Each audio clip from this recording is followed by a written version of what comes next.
Teman-teman, dengan video tempo hari yang saya perlihatkan, yaitu saya penanaman terong Prince 07 yang 1300 pohon itu ya teman-teman.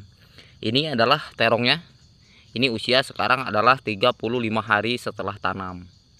Dan kemudian dua hal ini harus teman-teman perhatikan ketika proses penanaman terong ya teman-teman. Bisa mengendalikan dua hal ini berarti Anda sudah dipastikan berhasil dalam proses budidaya tanaman terong ya teman-teman.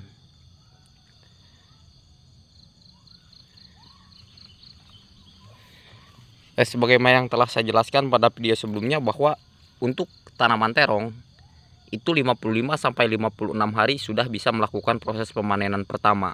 Artinya ketika kita sudah melakukan proses penanaman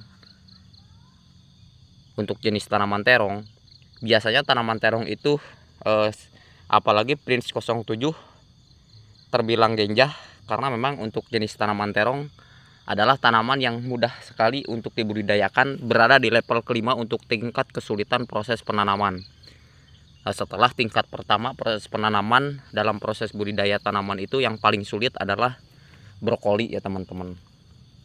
Dan kemudian dua hal tersebut yang tadi saya jelaskan, yaitu adalah pertama pengendalian kutu kebul, yang kedua adalah pengendalian hama ulat. Itu adalah proses yang paling harus teman-teman perhatikan ketika budidaya tanaman terong ya teman-teman. Dua hal tersebut adalah dua hal yang sangat-sangat harus diperhatikan.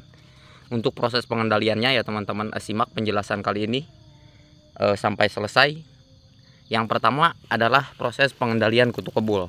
Sebagaimana yang telah saya jelaskan pada video sebelumnya, bahwa proses pengendalian kutu kebul itu adalah dengan cara salah satunya memberikan bahan aktif imidacloprid ya teman-teman. Jadi kutu kebul itu semakin jarang hujan atau terjadi musim kekeringan, itu akan semakin banyak untuk proses populasi dari hama kutu kebul tersebut ya teman-teman. Dan sebaliknya, jika musim hujan biasanya kutu kebul itu cenderung agak berkurang, dikarenakan memang di musim hujan itu tidak terjadi populasi kutu kebul.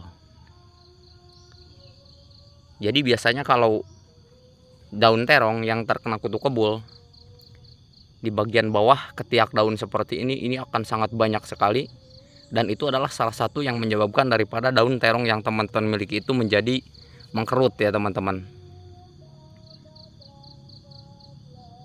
Nah, untuk pengendaliannya tidak usah neko-neko dan tidak usah jauh-jauh untuk proses pengendalian kutu kebul pada tanaman terong, yaitu teman-teman menggunakan Avidor.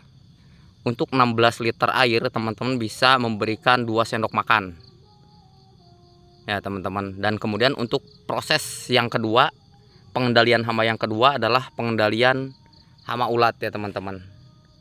Dan saya akan menjelaskan kembali untuk hama ulat yang biasanya menyerang tanaman terong yang teman-teman miliki, itu adalah ulat gerayak ya teman-teman. Yang pertama, ulat gerayak ini biasanya memakan pucuk daun, berada di pucuk daun di sini, menggumpal sehingga daun itu akan digulung seperti ini, dan lama-kelamaan bukan hanya daunnya tapi batang atas di sini dia akan putus ya teman-teman, diakibatkan daripada ulat gerayak yang memakan pucuk daun terong ya teman-teman. Nah, untuk pengendalian hama ulat gerayak ya teman-teman, kita fokus ke hama ulat gerayak. Saya akan sepil mereknya, saya akan sebutkan mereknya teman-teman. Untuk ulat gerayak itu, yang pertama spray dengan menggunakan Pripaton ya teman-teman. Itu untuk pengendalian paling ampuh, yaitu Pripaton untuk merek bahan aktifnya. Dan kemudian hama ulat yang kedua yang menyerang tanaman terong adalah hama ulat bor. Nah, ulat bor ini adalah ulat yang sangat menjengkelkan bagi para petani terong. Karena kenapa? Ulat bor ini biasanya dia memakan buah terong yang sudah jadi ya teman-teman. Baik buah terong itu masih kecil seperti ini, ataupun buah terong yang sudah besar, ulat bor akan melubangi buah tersebut ya teman-teman, sehingga buah tersebut menjadi busuk dan tidak bisa dikonsumsi ya teman-teman. Nah, ulat bor ini bisa teman-teman kendalikan dengan menggunakan dangke atau dangke dicampur dengan dursban ya teman-teman. Jika tidak ada dursban ya teman-teman, teman-teman bisa menggunakan starban atau kurakon ya teman-teman. Yang penting yang berbahan bau saja, yang berbau menyengat, itu untuk pengendalian hama ulat bornya ya teman-teman. Jadi ketika proses budidaya tanaman terong bisa mengendalikan dua hal tersebut, yaitu satu kutu kebul, dua pengendalian ulat. Untuk sisanya, untuk proses perawatan, pemupukan, itu bisa dilakukan setelahnya ya teman-teman, karena kita fokusnya dulu ke proses yang dua itu tadi, yaitu kutu kebul dan hama ulat ya teman-teman.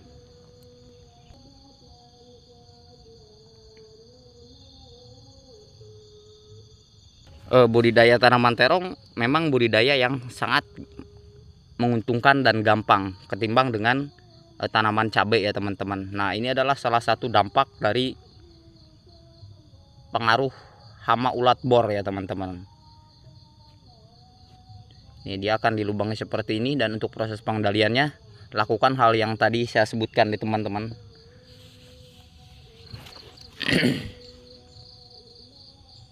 Dan kemudian ada yang masih bertanya untuk proses pemupukannya ya teman-teman. Jadi untuk proses pemupukan tanaman terong itu berbeda dengan proses pemupukan tanaman cabai.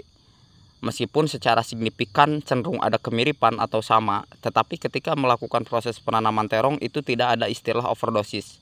Artinya, tanaman terong ketika masuk ke fase 35 hari setelah tanam, teman-teman melakukan pemupukan semakin banyak akan semakin bagus. Lain halnya dengan penanaman cabai, maka dosis memang penting diperhatikan.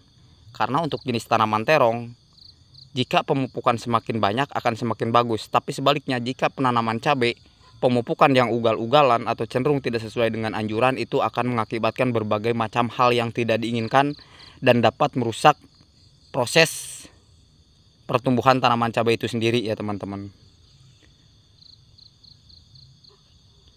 Jadi dua hal tersebut mohon diperhatikan untuk teman-teman yang ingin membudidayakan tanaman terong, baik skala rumahan ataupun skala luas seperti yang saya lakukan ya teman-teman. Jadi kita fokusnya sekarang masih ke cabai pelita 8F1, dan untuk terong memang dirawat, hanya perawatannya oleh karyawan, dan saya jarang untuk mengontrol kebun di sebelah sini. Jadi saya fokusnya di cabai rawit pelita 8F1 yang 2500 batang di sebelah atas ya teman-teman. Oke, terima kasih telah menyimak video saya dalam proses perhatikan dua hal penting tersebut dalam proses budidaya tanaman terong ya teman-teman. Semoga bermanfaat, kurang lebihnya mohon maaf jika ada kesalahan dan kata yang kurang berkenan. Akhir kata, dan bagi teman-teman yang baru bergabung atau baru menemukan channel ini, silahkan like, comment, share, dan subscribe agar channel ini semakin berkembang dan bermanfaat. Assalamualaikum warahmatullahi wabarakatuh.